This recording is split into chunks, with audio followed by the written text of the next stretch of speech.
Hello, welcome back to my vlog. Welcome, magandang araw po sa inyong lahat. Ngayon lang pa tayo nakapag-vlog sa tagal-tagal na rin ng panahon dahil siyempre busy sa trabaho at maraming kabisihan.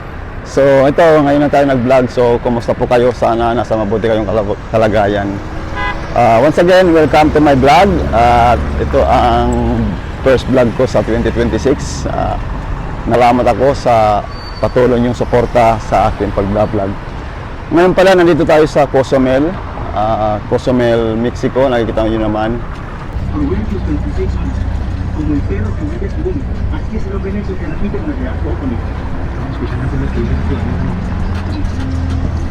Ako na rin tayo ay mag-vlog para makita niyo ang lugar natin sa Cozumel.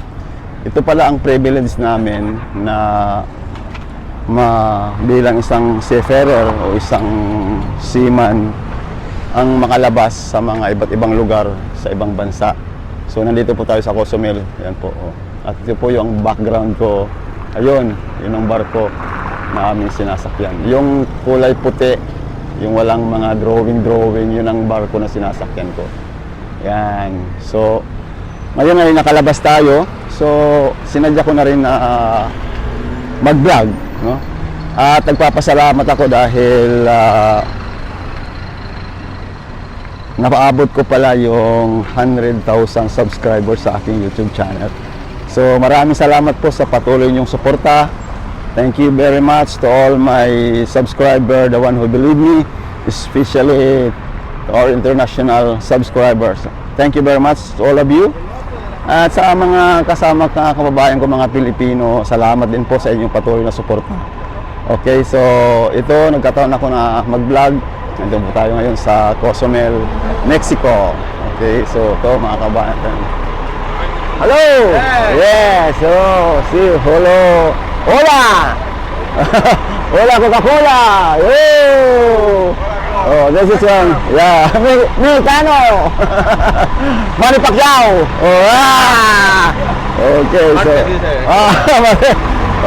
dito na, oh. So, yun, napadaan tayo sa mga nagbabasura. So, mga truck sila ng basura. So, napadaan po sila, yun. So, maraming salamat po sa patuloy niyong suporta at medyo nagginakabahan pa nga ako kasi first time ko mag-vlog yun. Kaya tagal-tagal pag hindi ka pala nag-vlog ng matagal, parang nagpo-pause ang pagsasalita mo. Hindi mo alam kung anong susunod mong sasabihin. Kasi bihira nga ako mag-vlog. Puro reels lang at saka short video ang ina-upload ko.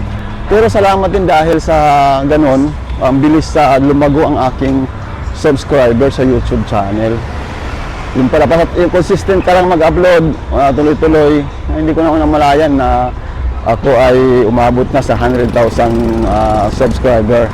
Actually, mayroon na akong silver play button. Okay? So, congratulations po sa aking sarili. Salamat po. Nakuha ko ng aking silver play button. So, ngayon, pabalik na tayo sa barko. On the way na tayo sa aking trabaho. At balik ulit. Ganun talaga ang buhay namin dito sa cruise ship. Kaya minsan pa maraming salamat po yung suporta. Pasensya na po kayo sa aking pag-vlog. Medyo putol-putol at ika nga hindi ka scripted, hindi ko masyadong dahil sa tagal ko na hindi nag-vlog kaya nagpo-post ako, hindi ko alam kung naglalag, ika nga hindi ko alam kung anong sasabihin ko sa susunod. Okay, so on the way na po tayo sa pabalik sa barko. Nandito na ako sa loob ng port. Ipapakita ko po sa inyo yan. Nandito na ako sa loob, nandito na sa tabing dagat. Ayan, yan yung barko na sa likod ko. So on the way na ako papunta doon, and maybe in 3 minutes nandun na ako sa barko. Okay, so once again maraming salamat po sa inyong patuloy na suporta sa aking pag-vlog. At huwag kayong magsawa, marami po tayo mga ipapakita pa mga lugar kung saan mo na pumunta. Hindi na ako pumunta doon. So yun po. At nawala na ako, may nag-uusap sa akin, so na-blockin ko ako. So Ayun, kung sino ang gustong magtanong, kung ano ba ang pag-apply sa trabaho, kung may marunong akong alam ko ang isasagot, isasagutin ko po. Pero alam ko naman siguro ang mga sagot. Yung sa mga simpleng tanong lang, huwag niyo akong tanungin ng medyo mahirap. So, sige, pwede po kayong magtanong regarding mag-apply, kung ano mga agency. So, isusulat ko po, ilalagay ko po sa comment section. Subukan ko pong itry ko ang aking best para kayo masagot sa inyong mga tanong. Okay, so malapit na po tayo, on the way na po tayo sa aking bagong trabaho. Malapit na tayo, naglalakad. So, nandito na tayo sa barko. Malapit na pala tayo sa barko. Ayan o, ito yung barko, saka yung katabi namin. Ayan, yung Norwegian Aqua. So, dito po tayo, ayan. So, ayun na. Okay, nandito na tayo sa loob ng barko. Tapos na ating pamamasyal sa labas. Okay, so maraming salamat po sa inyong patuloy na panonood ng aking vlog. At hanggang sa muli. See you on my next vlog. Okay, salamat po. Bye-bye.